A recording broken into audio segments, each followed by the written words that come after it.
Damage Plan was an interesting choice. I couldn't hear you. I had the music for Damage Plan way too fucking loud. Did you say you had the music for Damage Plan up way too loud? Because I think you had the music for Damage Plan up way too loud.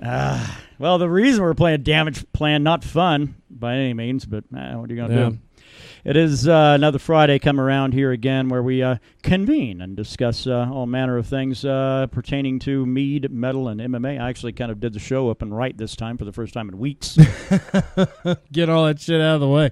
Yeah, which we're going to be talking about why Damage Plan was our opening track for the show this week. We might be one of the few podcast shows that play Damage Plan, not Pantera. Well, yeah, but I'm not a Phil guy. I'm sorry. Yeah, it's tough. I mean, if you're a Pantera fan, you have to take the whole thing. But Phil Anselmo post Pantera is a right cunt. Yes, he is. Yeah, right up there with I don't care how sober he alleges to be. Who's the bigger one, him or Yari Menopause? Ooh. I mean, they're in their own respective ways. At least Phil knows he's an asshole. Yari has no idea. Yeah. Yeah, Mr. Golden Which Sun. I have something to say about them a little later as well. Really, this is some shape. Winter Sun update. Winter Sun update. It's a good Friday. Yeah, really, right? Anyway, we get together to discuss Mead, metal, MMA, and kind of usually in that order. Shit, I don't know. Who knows? It doesn't really matter. We're not exactly chained to the fucking concept, but yeah, we're ever evolving. Yeah, sometimes. And you got to be. That's how you have to be. I came up with some game show idea, and I was like, fuck that. That's not good. I love game Friday. shows. Yeah, I know, but it's a Friday night. Fuck what's game shows on a Friday? Unless you're in an old folks' home. Hey, dude, I watched Game Show Network religiously back when they had the old shit on there before it just got peppered with new original content. Right. I watched Match Game and binge that shit for 3 hours. Just to hear innuendo, dick, and fart jokes. Yeah, Gene Rayburn, the host of that show, was a fucking mega creep, though, man. Yeah, oh he just God. had the face of a raper. Yeah, it's that guy. You know, there was some weird shit went on in his trailer or green room or whatever. Oh fuck yeah! That Fanny Flagg probably to this day wouldn't be able to talk about. God, she had some fucking tentacles on her, man. Huge, yeah. God, cutie too. She aged well. She's still alive, I think. I think so. I think she's still around. She's one of the few Match Game participants not to a lot still be around. Not a lot of them still around. Yeah, because Richard Dawson's dead. Fucking that gay dude. Right. Charles Nelson Riley. Yes. Dead. Yes. That the old bitter woman that, hell, she's probably dead. Brett Summers. Yeah. Brett Summers. She probably didn't see the 80s. So, no, she didn't sound like she could barely see the 70s. The but old she did. emphysema cranking in as she's chain smoking away on the panel. Yeah. Damn, that was a good show, man. Gene Rayburn it made it too hard for me to continue watching once I got old enough to know. I think if you're hosting a game show, the raper trait is almost always there. Kinda. Yeah, because Richard Dawson, he was just suave about it. He kissed all the ladies on Family Feud. I think you get a pass if you're suave about it, though. Yeah. Yeah. Gene Rayburn was just raw, unrefined raper. Shit. So let's go ahead and get right into this one because it may run a little long this week, and we're trying to keep it from getting out of hand. Well, I'll keep it metered. So how's your week? I think I start everyone out like that. Actually, this one wasn't too bad. No weirdness. No weird broken toenails and shit. No. Oh, goddamn. I had to tell that story, though. Again? Yeah, I had to tell it to one of the broads I work with. Yeah. Oh, man. It was bad. It was bad. It's still bad. It haunts my mind. And it's one of those visions that just makes me cringe when it enters my mind. If you don't know what we're talking about, you missed last week's podcast, apparently. Yeah. So go listen to the toe tail. You're going to want to listen to that shit. Or not. Either way. Yeah. It depends on your thoughts of if you like the movie Saw, go listen to it. You'll enjoy it. Found out we're getting a kitchen for our hotel. Oh, so you're going to be able to add another thing onto your resume. Something else I have to clean because I'm front desk, I'm laundry, I'm housekeeping, I'm concierge if you need. You are the total package. And I'm the breakfast fucking ambassador. That's right. Well, that's like your official title, yeah? Night auditor is basically what it should be. But there's 5 titles under there. Doesn't that chain use breakfast ambassador as a thing? No. Holiday Inn does. Okay. Does. The Hulk Hogan hotel I work at. No, you get no title. unless you run the place. Then you get a title. All right. Because, we're not that upscale. But we're doing it because, like, they want to serve biscuits and gravy, like sausage gravy and shit. So it's just something else I have to prepare. Yeah. Which is always great. I can barely mix waffle batter without hating the scent of waffle batter. Will this job now make me hate sausage gravy? God, but the bit, I don't know. It just kind of weirds me out a little bit because obviously you throw together a weird powdered thing. It comes in institutional packages, and it sits there for a very long time. Yeah. However long your breakfast run is, which, 2-3 hours? 3 hours. Ugh, get to the ass end of that. That's going to be like some paper mache style shit. You just take some home with you and plaster your fucking walls. Yeah, goddamn. Other than that, really not a whole lot going on, but I did have something really cool happen to me today. Oh, good. And it happened when I went to the pharmacy to pick up my prescription. Okay. So I go to my pharmacy, and my stinky pharmacy. And it's okay, folks. I got a card. It's fine.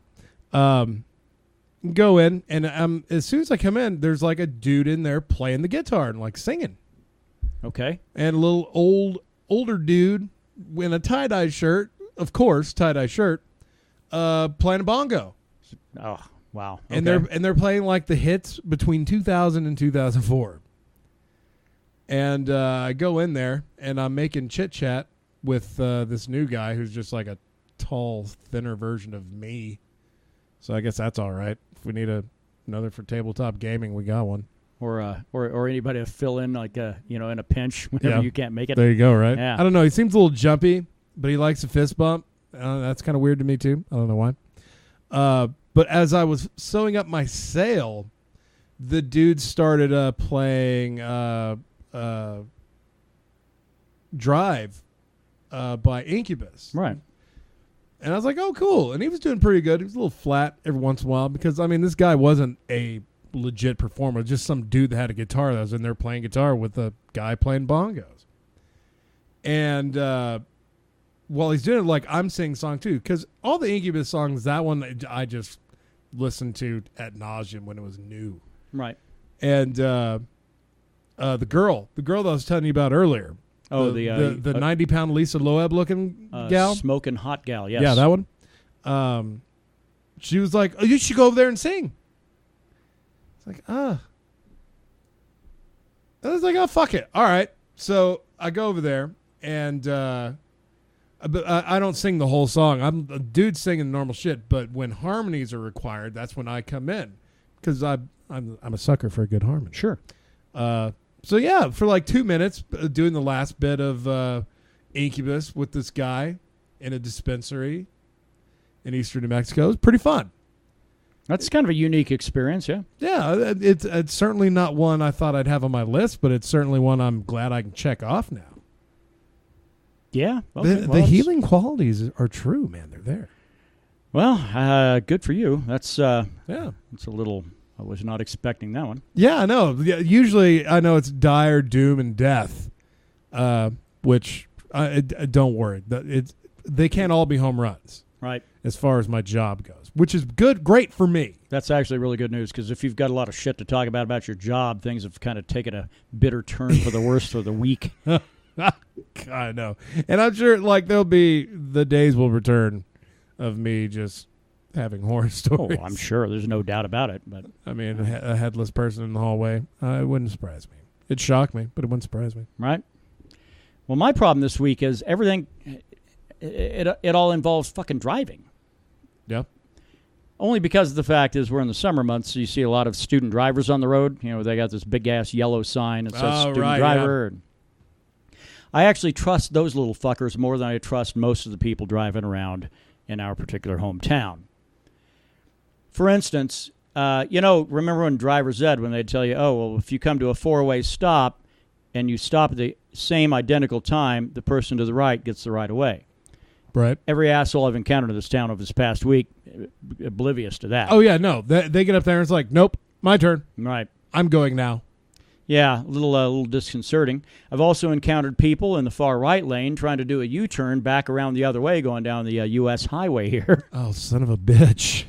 Wow. That's a little frowned upon. They don't even teach that in driver's ed because you fucking probably ought to know that that's kind of a no-go. Yeah, probably shouldn't do it. But then the piece de la résistance for the week. Oh, man, breaking out the French. So I'm driving along the highway, the main thoroughfare through here, and I see an oncoming car, and I'm stopped. I hit a stoplight that it's almost impossible for you to get a green light on. I don't know why. The university is out. It's right next to the fucking university, and that light, I hit a red light every time right there. Well, I look over, and I happen to see like a small like Hyundai or something like that. The sun guard was still in the window. You know, the bright, shiny shit. And here's a blue-haired old lady with it kind of pulled up in the middle, looking through, because, apparently she didn't know how to take out the sunshade. Or maybe she just thought it was a warm day, and, you know. Wow. I don't know how that one went down. I thought, well, surely somebody will probably maybe let her know that shit's not kosher, right? No, fuck that. Of course not. But being the good citizen I am, I went, that's somebody else's fucking problem. And that's right. Went on down the road. I would have sped up. Yeah. Just be like, well, if that's behind me, it's not my problem. That's exactly it. I know I'll go faster than this old lady. Well, you know, like I said, she was going the other way. That's why it stood out, because I'm going south. She's going north. I look over and see a bright, shiny silver fucking sunshade in her window. You know, so, yeah, there it is. Oh, man. There needs to be a cutoff date for driver's licenses no matter what. I don't know what her age was. And here's the thing. We live in kind of an interesting part of the world where these are people that are accustomed to work. Right. These are people that start working. They're like, I started my first job at the age of 6. I'm like, well, shit, I was shitting my pants and using crayons at age 6, probably. You know, I don't know. But no. And these are people, though, that's the thing. The age starts that process then. So you get somebody once in a while, I'll look at them and go, holy fuck, we got an octogenarian here. They're like, no, 65. So, fun times. Wow. Oh, man. I don't know, like old age, it does something to a person around here. Yeah. It Especially if you've been here your whole life. Kind of takes you out of the game. And if you've been here your whole life, it just beats you down. It's like being a lifer in prison. It's like a craven bunch of monkeys just beating you every day. Every day. All right, other shit. I'm on this diet that I went on 19 days ago. Golly, it feels like it's only been a week. Yeah, time's moving pretty quick. So I was waiting around to get my 19-day coin because I haven't even been drinking in 19 days. Damn it. Until now. And I decided, you know what? I've got a bottle of rye. I like to drink rye. Rye goes really well, especially on this diet. Hits the liver with no protection. That's right. Yeah, it's no holds barred down there. So I can go a full-on Jim Leahy from Trailer Park Boys, throwing back some rye this evening. And it's made me disturbingly obvious or oblivious. Not oblivious. It's made me aware of how much beer I drink. Like last weekend. Oh, because I'm not drinking beer. Yeah, it makes it painfully aware to me how much beer I drink. Yes.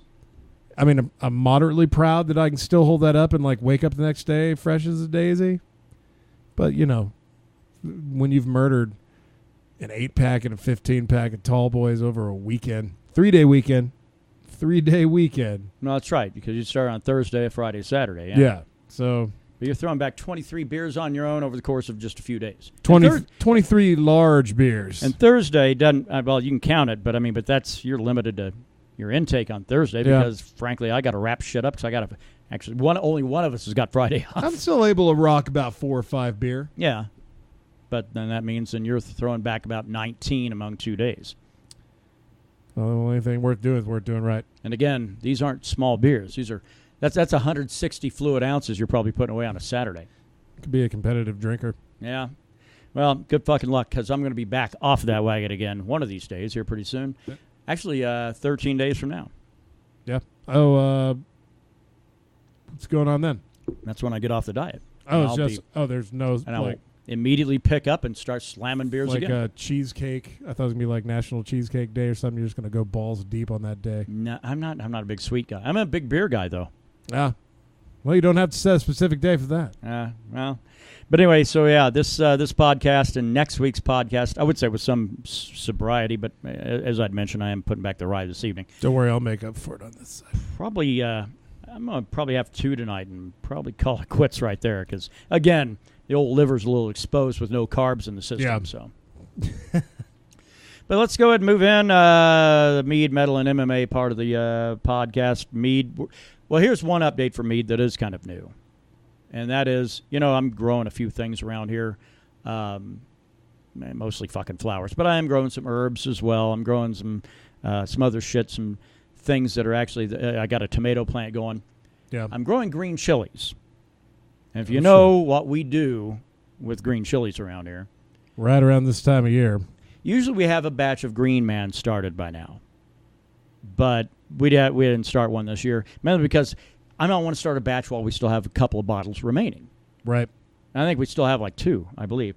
But I thought, well, what's better and more in tune with what we're trying to do than grow my own goddamn green chili and put it in our own meat?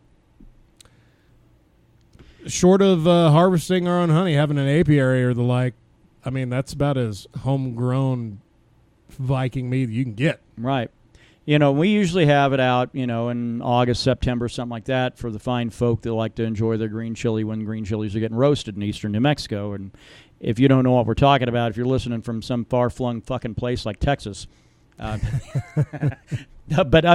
green chilies are that's maybe that and poor education. Those are like the 2 things that are really the hallmark of New Mexico. And meth. And well, yeah, but Nebraska has us beat there. So per capita? Yeah, I think so. Well, I figured Albuquerque was the champ of that shit. Well, Albuquerque embraces it. That's for fucking sure. Yeah. But that is like kind of the hallmark of New Mexico. It's our part and parcel of the whole state. It's on our coat of arms. Yes, it is. Yeah.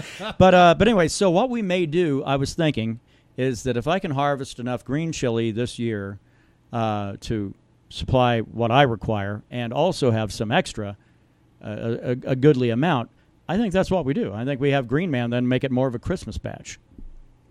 Yeah. Do you think those peppers of yours are going to come out a little on the sweet side? I think they're going to come out a little on the warm side, that's for sure. They're big gems. Yeah. I mean, they're a New Mexico chili. God,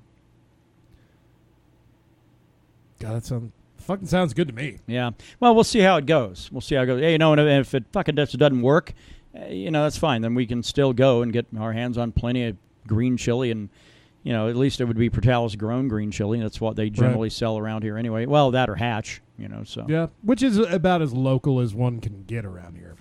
God, people from Colorado aggravate the shit out of me. Since I'm pissing off all 50 states tonight. Is Colorado next on the list? Well, no, I was looking up a recipe on, it's like a white queso. It's a Hatch green chili white queso Blanco, Sounds pretty good. Yeah, and it's mainly because it's Monterey Jack, and that's fine. But they're talking about get your hands on the best Colorado chilies you can. We prefer Hatch. I thought, well, okay. Hatch, Colorado. I'm driving to Colorado, and I'm going to kick somebody in the ass. I think that's warranted, for sure. For sure. Yeah. Yeah, what's your favorite part of Kansas? Tulsa. That's... Oh, by the way, board kind of shat out a little bit there. So if it was kind of tough hearing me, my apologies. I got that fixed up. Oh, was it for me getting slammed down my shot glass? that gain knob. Yeah. I'm telling you, we need to probably look into a different board. Maybe. And especially one we can create our own EDM music with. And that's right. One of those 16-pad thingies with the lights. That's exactly what I'm thinking. Yes, I want it. I want one to play with. I don't know that I necessarily want to do some shows anywhere with it. We go to Walmart and buy a Simon. We're good. That's one of the the music's built in. You just got to follow it. Yeah, no, I'll pass. But Native Instruments, they've got some good shit. Their machine that they've got is pretty fucking awesome. So I don't know. It's out. If you want a way to have Ruben Gonzalez over here every weekend, he'll come over here. Yeah, and just sit on your couch. I don't mind the dude. He's a friend. So. No, I know. But I'm just saying, if you want a guaranteed sure way. He's like a big EDM guy? Well, he does listen to Daft Punk and shit. He loves electronic music. Yeah. So, I don't know. But that's our Mead update. So, we actually, oddly enough, had one this week. So, Troublemaker, still sitting. When I come off this diet, see, and that's the other thing, I've kind of been really stretching it out because, we could have bottled 2 weeks ago, but Yeah. I don't want to go and bottle something I can't enjoy. So Right. So probably 2 weeks from this podcast, that's probably when we'll be doing ourselves a little sampler and hopefully have some shit bottled or getting ready to get bottled. Yeah, I can't wait to try it, man. Yeah, I think it's going to be all right because it's been 6-7 months now. Got it started before I left. Oh, well, probably 5 months then. But it's still... it was before my birthday. Oh, it was in December? Yeah. Oh, well, shit, yeah. Then we're looking at like 7 months. All right. Yeah, we got that shit technically started last year. Yeah, by the time we get it bottled, it'll be 7 months. Yeah. All right. Well, that's good for the Mead update this week. Metal update. Nothing going on.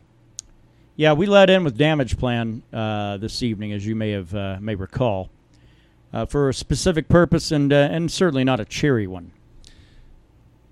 Always, god damn, it never gets any fucking easier to be a rock or metal fan over the past couple of years. Because it always seems like we're having to say goodbye to someone maybe a little too early, and we're having to do that again with probably, I wouldn't call him one of the best metal drummers in the business. No. I'd certainly have him on top 10. Vinnie Paul, I think his bigger legacy is that he and his brother formed Pantera. Yeah, oh, absolutely. You know, them and Rex. Phil didn't come along. He's like the third singer of that band, by the way. No, it's second singer. First singer was Terry Glaze in their hair metal kind of days. Yeah, but I thought they had somebody for a short while. I thought Phil was the third. When they started, it was Terry Glaze, and then when they decided to go a little on a rougher, kind of edgier path, they got rid of him and got Anselmo. But anyway, it doesn't change the fact the legacy of Pantera is they finally killed the fucking hairband shit. Which is ironic because that's how they started. Right. But they had the hairband stuff. It had its time. It had its place, but move the fuck on. Move to the next evolution of the art form. Yeah. And you can't dispute the effect of grunge as well. In tandem with that. Yeah, grunge and people that decide to go a little heavy. Because like Cowboys from Hell came out right around the same time that Alice in Chains' Facelift did. Like mid-90s. Yeah. Started recording it in 89, but it came out in the 90s. Right. I don't know, Pearl Jam's 10 came out in 91, 92, somewhere through there. So there's a lot of combinations coming out that just... But that's where your Poisons and your Cinderellas and all this other nonsense needed to go. I won't sit here and let you sully the name of Cinderella. And it promptly who showed them to the door was Pantera and pretty much the grunge stuff coming out of the Pacific Northwest. And just the music that came out of this band wasn't like anything anyone ever heard. Cowboys from Hell probably got played live mid to late 80s. Right. Late 88, definitely 89, because it came out on the album. They started recording it late 89. It came out in the mid-90s. This was some heavy shit. Oh, yeah. It was the next legitimate progression of metal. Well, I had talking about Pantera with a lady friend, and she said, "I don't think I really listened to them." It's no, you're not an angry young man. That's yeah, or you're not from Texas and you love drinking.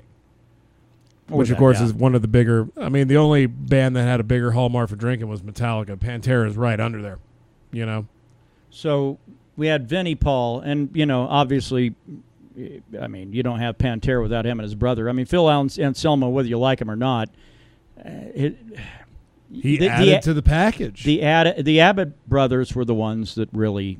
That was it. There was a good means of showcasing their talents.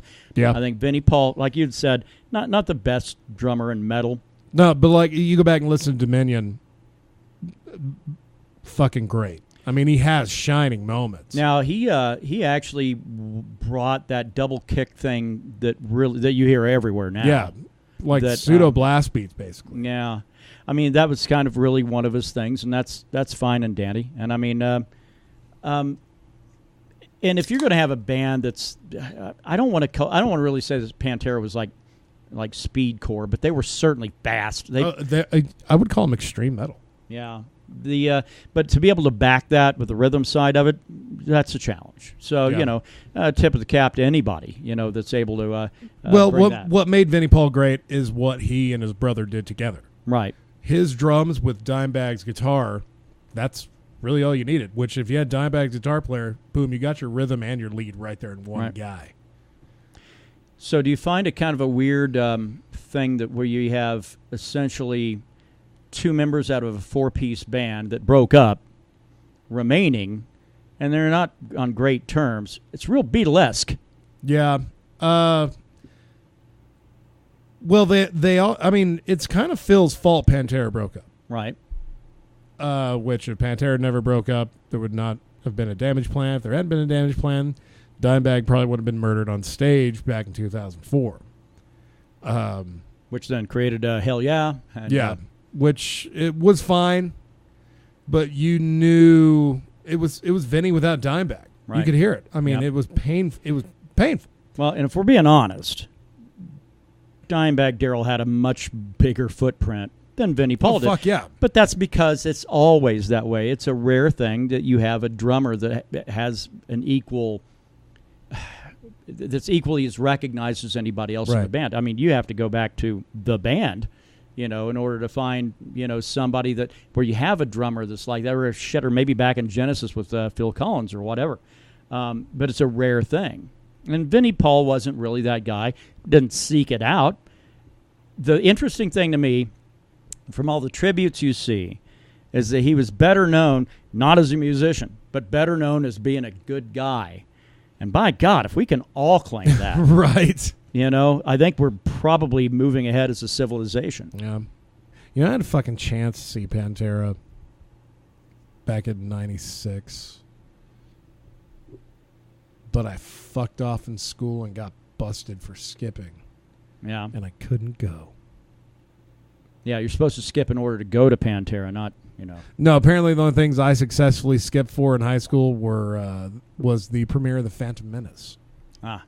How did you, I don't even know, can't get my head around how you got caught. I skipped class like it was my job back in high school. Well, I always parked in faculty parking. Well, there you go. Because it was the quickest way to get to my afternoon classes. And then I got busted by my math teacher. And he said he'd tell on me if I ever did it again. And I had the type of grandparents that'd beat you if you fucked up. Yeah, but a beating might have been worth it to see Pantera. Yeah. Now I remember going to Dragon's Lair in Clovis and got Pantera tickets, $15. $15, little man. Put that shit in my hand. To quote Jay from Jay and Silent Bob Strike Back. Yeah, really get a Jay and Silent Bob quote on the show. but anyway, many travels Vinnie Paul, and I'll say this: the best brother duo in rock or metal. I'd put them above the Van Halens. And that's a guitar drummer combo as well. Now, see, that one's the interesting one because I did hear Bill Burr talked about that the parallels between the two. Yeah. Yeah. I mean, obviously, with the Abbott brothers, you didn't have that bullshit ego that Eddie Van Halen carries around that could feed an entire city.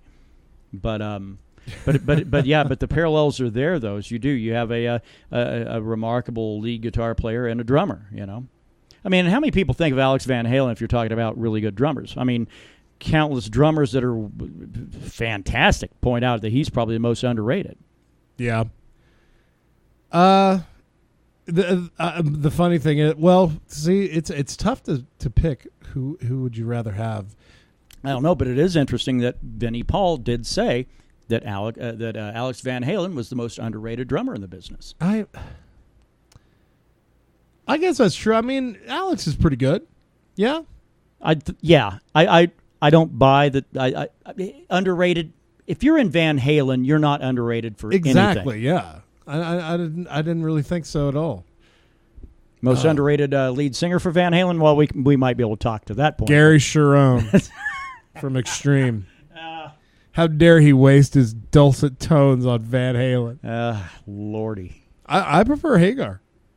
But I think it's just because... I'm a David Lee Roth guy, but that's because I'm old. So. Yeah. I prefer David Lee Roth if it was like a fight because that dude knows karate. he's I don't know. I have various stories on that guy pertaining to run-ins that my brother Dave had with him in Hollywood. But oh shit, yeah, it's neither here nor there. Man, you got some fucking brothers that rub elbows with like some greatness. known people, yeah. Chuck Norris, yeah, and fucking David Lee Roth. I'm hanging out in this little tiny town in New Mexico, just passing my time. That's right. You get all your elbow rubbing done on Twitter. Well, that's true. That is a social media platform that I think I mentioned that last week about the wanting to put together a reality TV show with involving Ray Longo and Sarah. And Matt Serra. Ray Longo. Yeah, that's a cool idea, man. Yeah, there we go. It's always good to have Ray Longo on your side. I would think so, especially if you're going to be like in some shady places on Long Island. But yeah, want him having my bag. But anyway, the one thing that maybe, and this is the Vinnie Paul show. I'm sorry. This is what we're doing. Aggravated me a bit. Now, what are your thoughts on their tie-in with Kiss? Because they were huge fans as children. Yeah. Oh, no, of course. I have no problem with it because if they didn't have that, we wouldn't have Pantera. Yeah.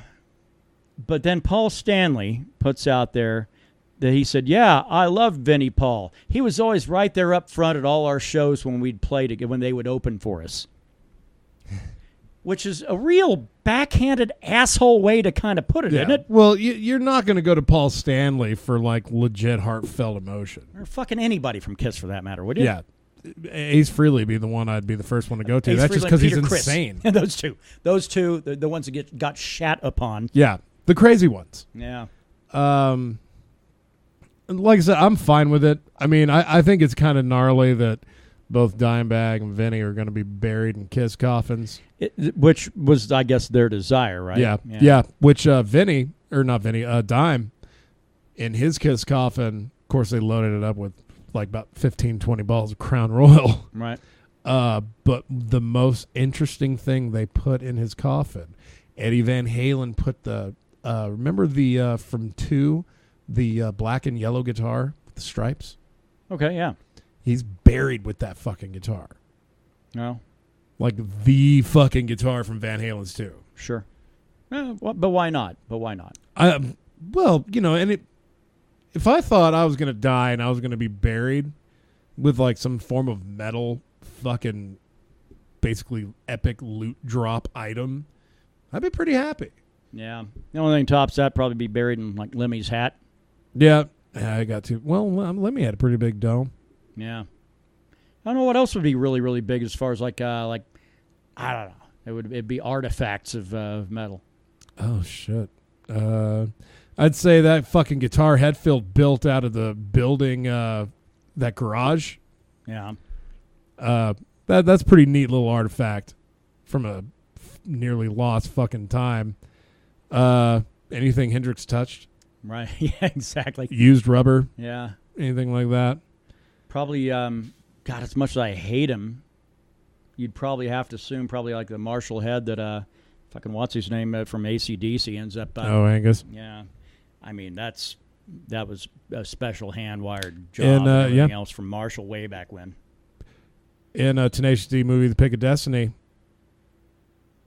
that's, Angus is a big focus on that. Apparently he was one of the wielders of the pick. Yeah. Created from the horn of the devil. Maybe Rick Nielsen's suspenders would be good. Of course, Cheap Trick, not metal, but Loudwire does these videos of like Wikipedia fact or fiction, where they get these metal icons or anybody in metal and ask them questions based off their Wikipedia page. What the fuck am I saying? And they had Vinnie Paul on there about a year ago. He looked like shit. Yeah. Because it's come out that, well, it's not been confirmed, but it has come out from sources. So, grain of salt, that he just basically had a major fucking heart attack in his sleep. Yeah. And to go back to this video from just a year ago, his face is extremely puffy. Yeah, his eyes are, he's real squint. He just looks like he's retaining water. And that's a lot of it's a cardiac condition. one of my dogs died from it. Oh yeah, a year ago. Yeah. But it's essentially the heart stops doing its normal function as efficiently, and as a result, then you end up having a lot of back fluid that gets built in behind it. God damn it. And I know somebody's going to comment on the YouTube video later. Hey, this is what you're talking about, asshole. That's all right. If smart people listening to us, help us out. Yeah. But it is it's a myocardial kind of a condition to where that starts happening. And and the rumor I'd heard was because that's actually something that's I guess apparently genetic within the family. Yeah. Shit, I don't know. I mean, rest of the Abbott family that haven't been murdered have gone on to live pretty healthy lives. I think their dad's still going fucking strong. Yeah, but apparently some other relatives. I don't know. I don't know all the info on that because they're a very private family, and I dig. You shouldn't be messing around in some of their shit anyway. But I wonder if Phil Anselmo feels bad at all now. I don't know. I don't know if he's capable of it. I've seen a lot of people comment. I hadn't seen any comment from Phil. The only comment Phil did is he changed, I guess it was his Instagram profile picture to a candle. That's all he did. Well, there you go. That's classy. Well, I think he's giving the situation the respect it probably deserves because it wasn't. I mean, Vinnie Paul hated Phil. Yeah. Enough to where he was forbidden from going to Dimebag's funeral. Wow, really? Yeah, he flew to Dallas and I think talked to Dimebag's wife or girlfriend.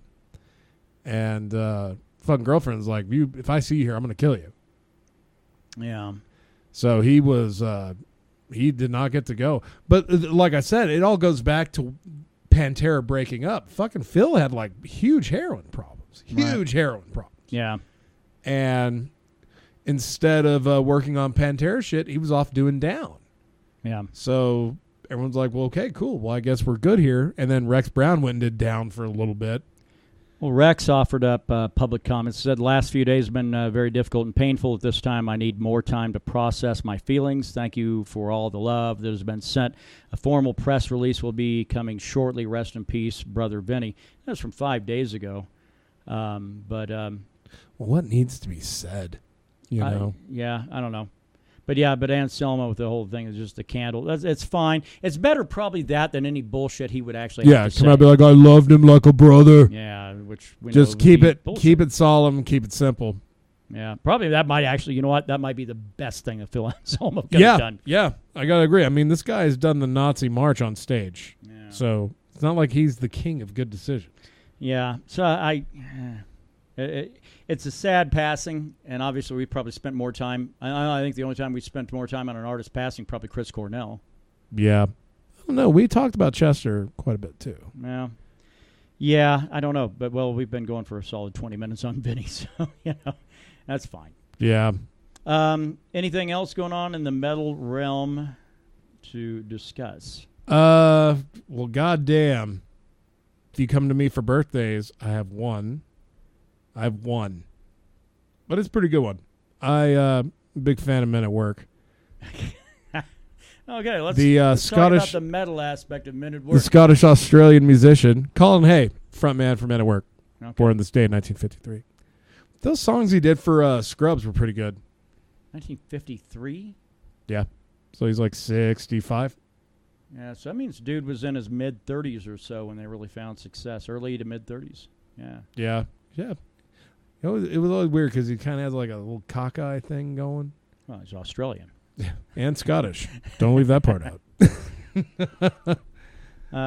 Let's see. I guess if we want to run down releases real quick, I mean, I made a little playlist of some of the releases. If folk want to just go back and peruse them for themselves. Oh, cool. You posted that up and. I have it, which it'll go up with this episode. Oh, good. Okay. I'll link to it. How do you come down on this? I have a problem. Fates Warning put out, quote unquote, a new album today. Well, it's a new live album. It's not a new album. They're playing their old shit that got them to kind of where Fates Warning kind of was, which really is kind of remains obscure anyway, at least into the 2000s. But but they say it's a new record. It's a new release. I have a problem with that because I don't consider it to be a new release. Well, I guess it all just depends on how you define album.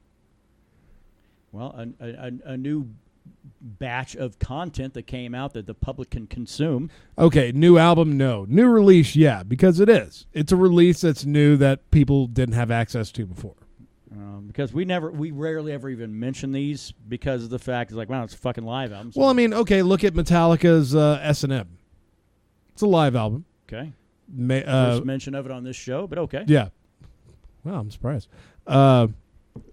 It's a live album of Metallica. 2 new songs, but outside of that, they're old shit. But it's all done with an orchestra. Would you call that a new album? No, I don't think so. They're adding shit to stuff that already exists.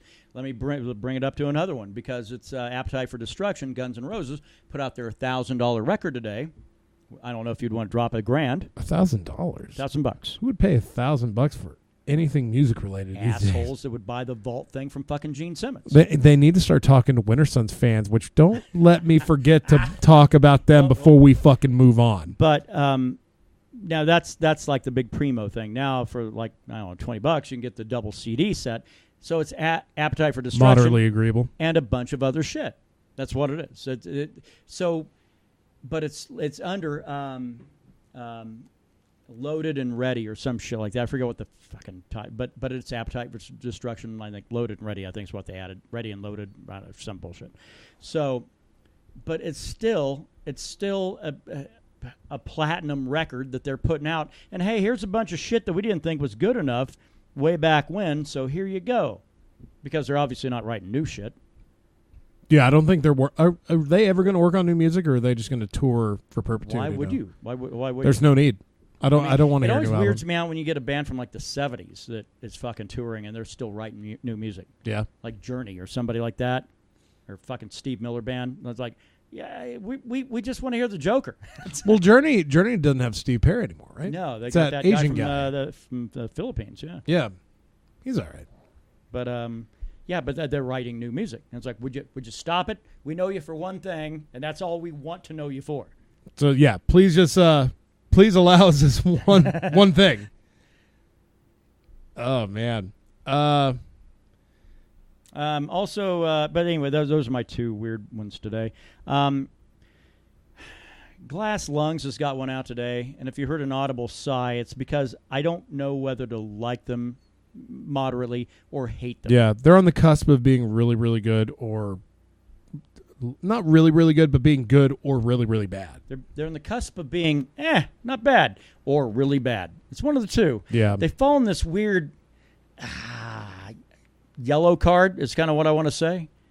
Maybe if you don't quite get that reference, and thank God you're probably a friend if you don't. Creed, like Nickelback, but I'm not talking guitar tone before fucking one of our listeners gets all pissy about it because I know he digs. Hey, I'll listen to that. He likes their guitar tone, and I don't. The guitar tone of Nickelback, and he's not wrong. Who? My brother Daryl. Daryl Robbins, you son of a whore. Yeah, I had to call him out on this. Wow. No, but I have no problem with that. No, the guitar tone is fucking its tits. It's the rest of the stuff the band does, and that is exactly what Glass Lungs does. They hit that sound really well, and that's not necessarily a great thing. But check it out for yourself. Glass Lungs, they have a new record out today. That's fine. Night Flight Orchestra. You know a little bit more about these guys than I do. Yeah, I'm really. This is not going to be no album pick of the month or the week or the year, but this is a lot of fun. I like it when an album comes out and it's just fun. Metalocalypse, Death Clock, the animated cartoon from Adult Swim. Yeah, those albums are fucking, one, really decent metal, and 2, a lot of fun to listen to. Kind of like Christopher Lee's Christmas albums. Yeah, right. The same vein. This is like basically Metal Injection puts it best. 70s inspired dad rock.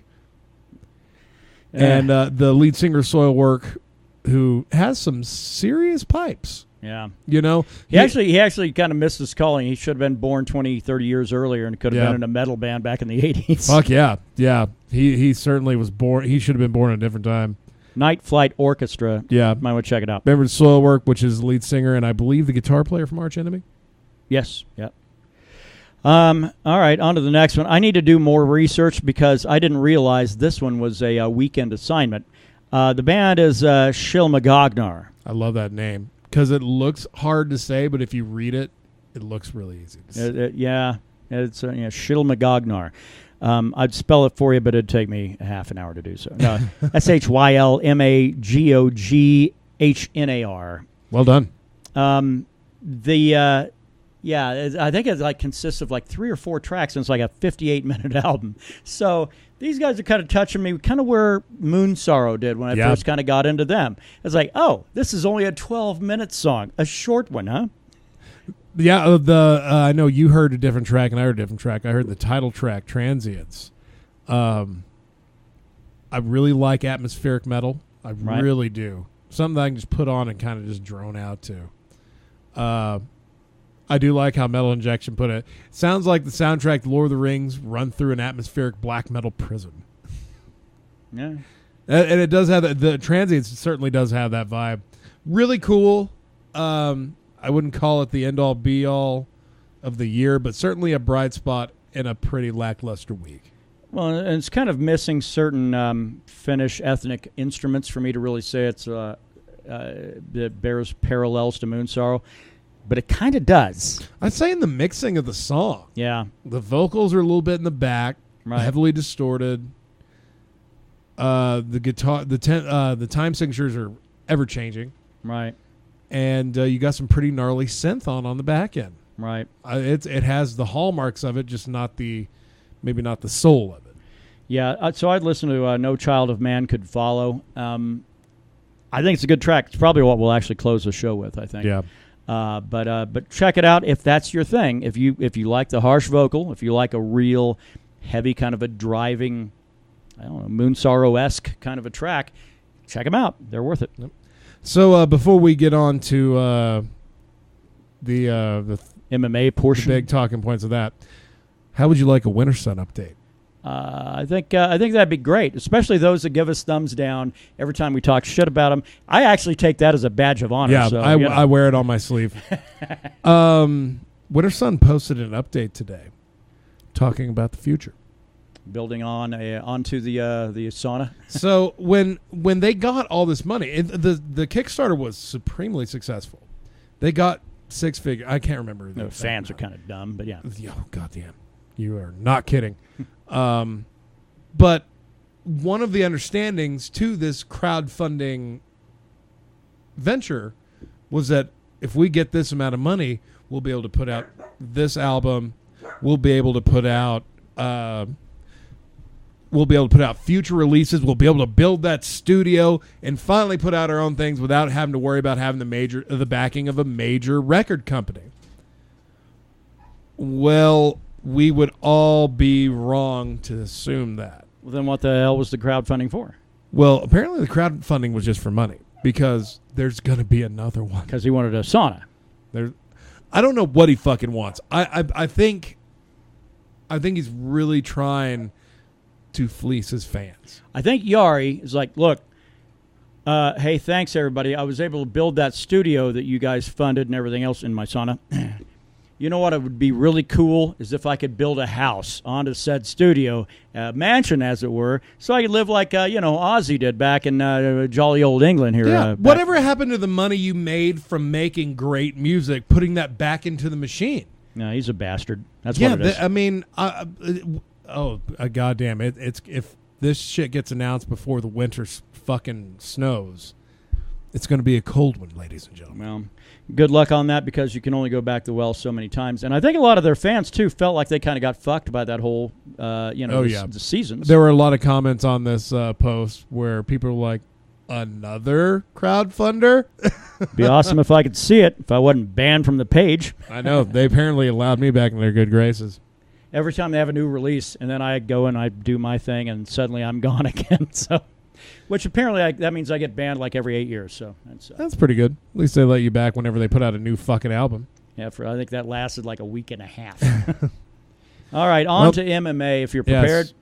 We don't have any fights this weekend. No, we got Bellator going on right now. Well, yeah, I guess that.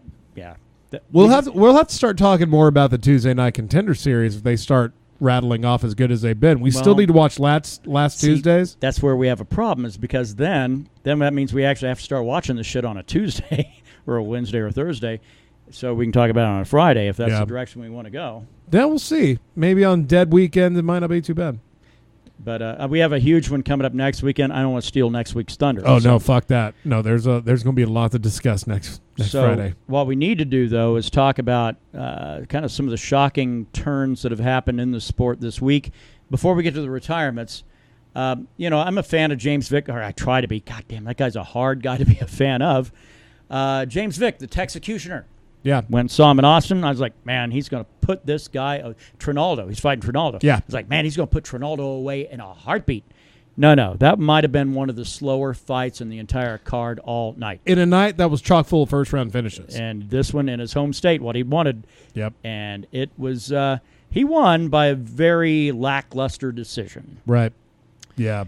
So fast forward to now, we had Ally Aquina was supposed to be stepping in against Justin Gaethje. And Vic was supposed to be fighting Paul Felder. I thought that was going to be a terrible fight for Vic. I really did. I really did. I thought Felder would fucking destroy him.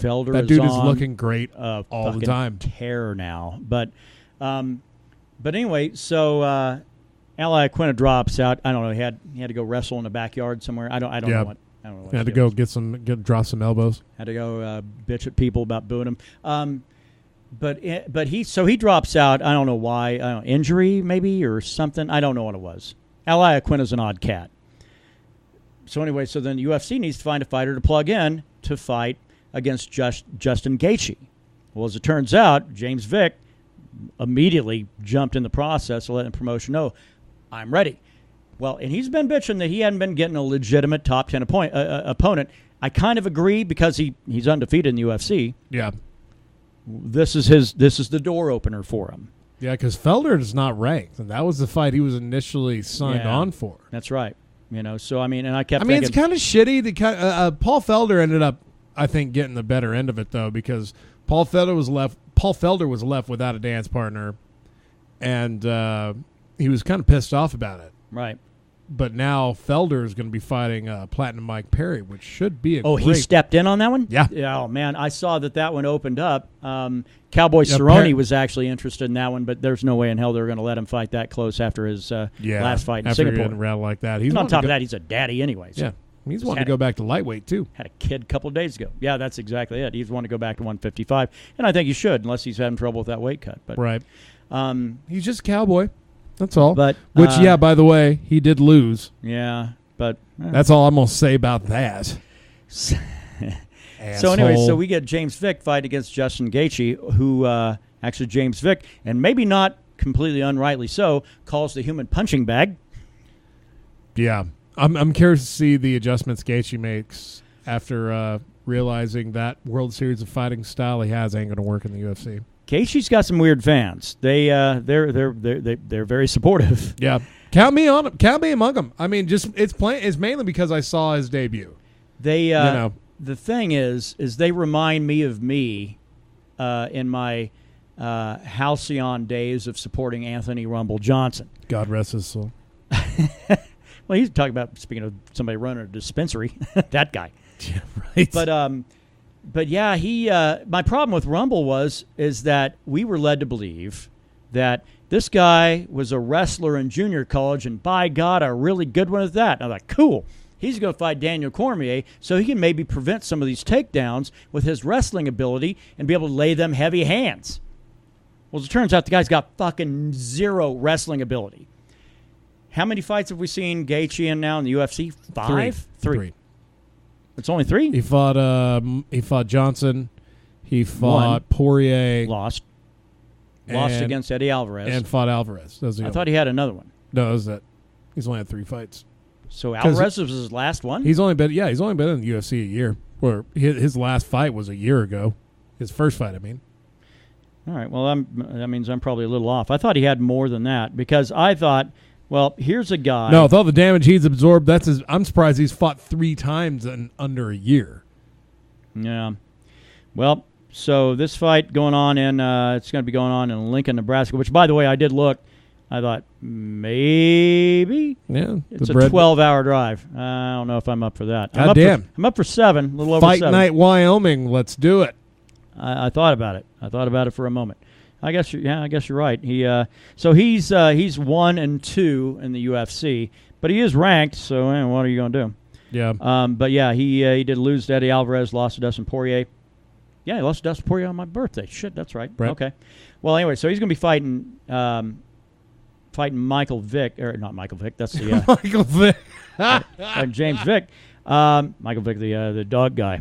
The dog guy, not the football guy. The dog guy. Yeah, that's his legacy. Yeah, so he's fighting James Vick. Sorry, I was a little distracted here trying to figure out Justin Gaethje's shit. But so fans of Justin Gaethje now are coming out, and they sound just like I did when I was rooting for Rumble against Daniel Cormier. They say, "Hey, this guy was a hell of a wrestler in high school, and like all state and blah blah blah blah blah." And wrestling, I guess he wrestled a little in college. I don't know, but if he had wrestling ability, I have a funny feeling we would have seen it against guys that are purely strikers, like I don't know, Eddie Alvarez and Dustin Poirier.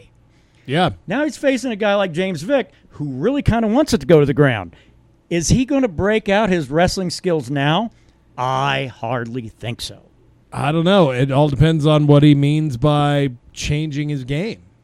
Yeah, he's going to throw more lefts than rights. I don't know. I don't know what it means. I don't know. Hopefully he just doesn't go in there to wear damage to throw damage. Well, that ain't going to work anymore. Work with Michael Johnson, that's it. He can't live like that for very long. Yeah. You lose your chin, Absolutely it's gone. not. You lose your chin, it's gone. All right. Somebody else is also changing up their fighting style as well. Wonder Boy. Stephen Thompson? Yeah. Okay. Said sometimes people say you've got to go out there and grit your teeth and just throw.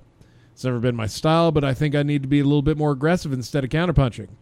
There are other parts of the game I can go work on to keep my opponent guessing. Counterpunching is not working for that guy. He's right. He needs to move on. It'll work for you a couple of times, but after that, it won't work for you anymore. You have to have other things. Look at Anderson Silva in his heyday.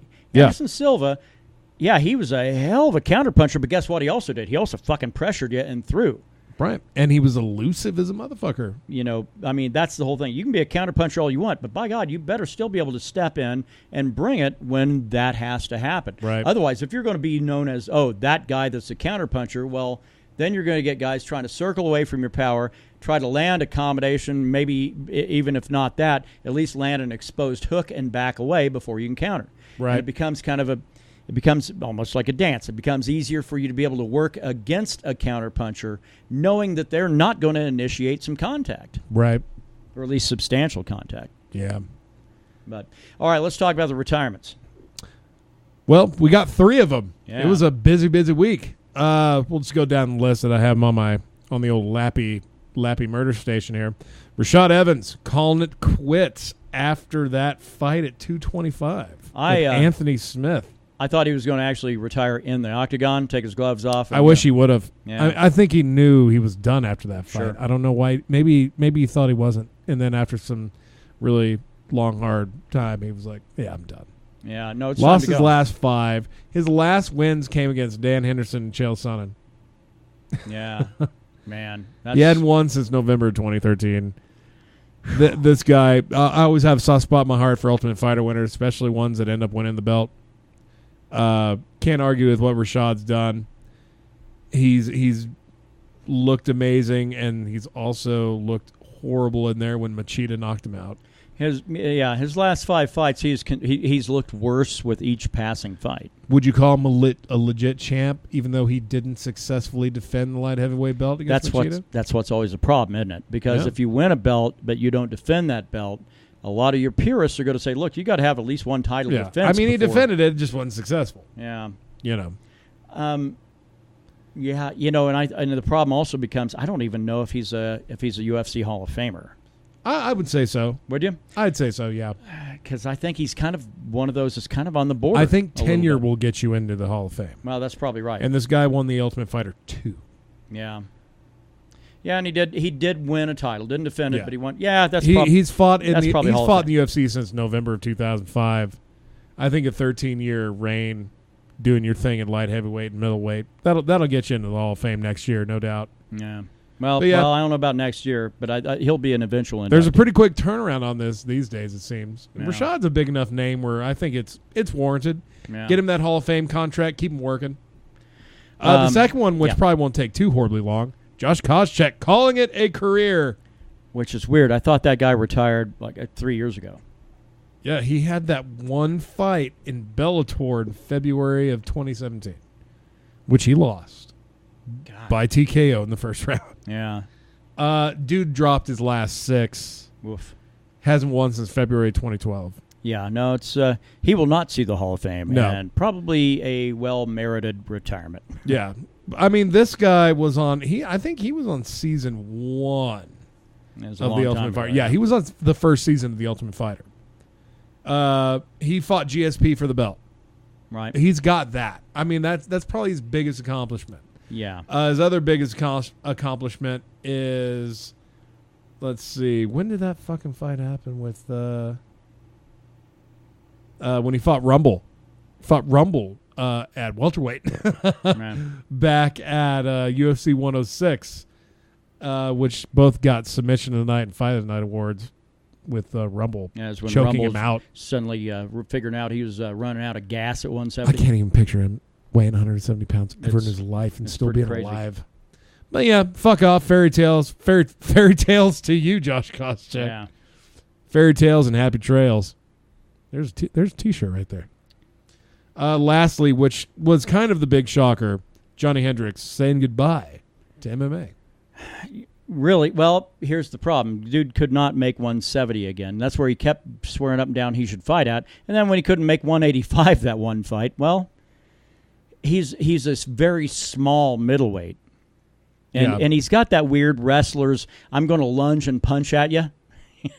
They have that weird, crazy wrestlers overhand right kind of thing that they constantly just I think the UFC machine kind of bestowed that upon him when he knocked out 2 dudes, Martin Kampman and somebody else. Right. And then they start saying this guy has knockout power. And I think in the back of his mind, he's like, shit, I got to keep that up, even though a lot of his strengths he was ignoring. Yeah. And he was about to fight GSP. Right. That's when everything went to shit. Well, and a lot of people He got robbed. A lot of people say that He got he robbed. won that fight. Yeah, he won that fight. Absolutely. I got, let's see. I had GSP winning 2 and 4. I had Hendricks winning 1, 3, and 5, without a doubt. Well, but then he went on and fought, after GSP refused to come back, then he fought Robbie Lawler and beat him, and then turned right around and then lost that title on the rematch. Then all of a sudden, Robbie Lawler came back a murderer. Yeah. Was like, I want it now. Dude kept keeping some in the tank for that 5th round because that's when Robbie Lawler was going to shine, and that's what judges are always going to remember is that last round. It was split. I mean, but we got great shit out of that though. We got the fucking Robbie Lawler Rory McDonald fight. But we did end up getting then Johnny Hendricks, who kind of began that was the beginning of the end for him. Began that slide, started having problems making weight. And then the promotion forced him to move up to 185, where then he failed to make weight, for one of those fights again. Yeah, failed at the Gaslam fight, failed at the Magny fight, and failed at the Tim Boach fight when he made his middleweight debut. Yeah. I mean, this guy's 3-7 in his last 10. But anyway, apparently he got offered a sweet high school wrestling coaching job, and Well, hey, it's good for. I wish him nothing but the best. Oh no, I have The dude is the only guy that I feel like has genuinely, outside of Matt Hughes, has beaten GSP. Yeah. Just like how I feel like Chael Sonnen before Weidman was the only one that had beaten Anderson Silva. He just kind of fucked up near the end, got in a triangle, and lost a fight he was going to win on points. Right. Yeah, well, and Johnny Hendricks is his own worst enemy, as far A as cheeseburger is his own worst enemy. Yeah. Food is his own worst enemy. In a profession where really the biggest part and key component of you being able to do your job is to be able to make weight, and the lack of discipline to be able to do that, that's what kind of bothers me a little bit. But How likely are you to recommend this Windows 10 PC to a friend or colleague? not. Not at all. Not at all. Not at all. Is it because of the operating system or the laptop stuff? I'm going to say both. It's because it constantly wants to keep it. It's like a weird needy younger brother or something. Still doing good, yeah. No, we're all right. We're still in the game. Yeah. All right, man. I gotta throw together some salmon this evening for some eats. I got to throw together more beer and liquor. That's the right way to go. There is work to be done here living tonight. Right. But yeah, happy trails. Fare thee well to Vinnie Paul. Let's hope that the next losses we have to suffer in the genre that we hold so dear are a little less thudding to the soul. A little bit, yeah. You know? Be nice. Well, next week, take a look ahead. It's going to be the podcast right before International Fight Week. I might be doing that podcast while I'm watching Fight Week. Yeah, well, because it is Friday, Saturday. So yeah, Ultimate Fighter finale. God, do you want to do a Thursday? No, fuck it. We can hammer it out Friday. Well, all right. Well, we'll see. Might start a little earlier. Yeah. Music releases will probably be better next week. At least that's what we're counting on, kind of. And we didn't get to mention it today because we've been fucking it's been a busy week. Go listen to new Alice in Chains song. It's out there. I was about to say we so few. Not exactly that. But yeah. But no, it's out there.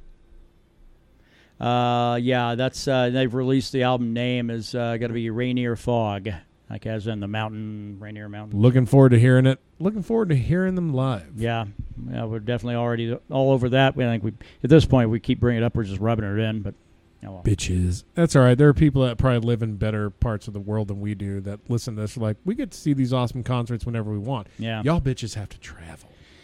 All right, well, got to go ahead and close this one down. Shill McGognar is we're closing it out with, and Transients, I think, is the name of their brand new effort here. And hey, support music, support your local music if you fucking live somewhere where they play. Otherwise, buy it. Go back and listen to Pantera. Get your pull on. See you next week, you bunch of heathens.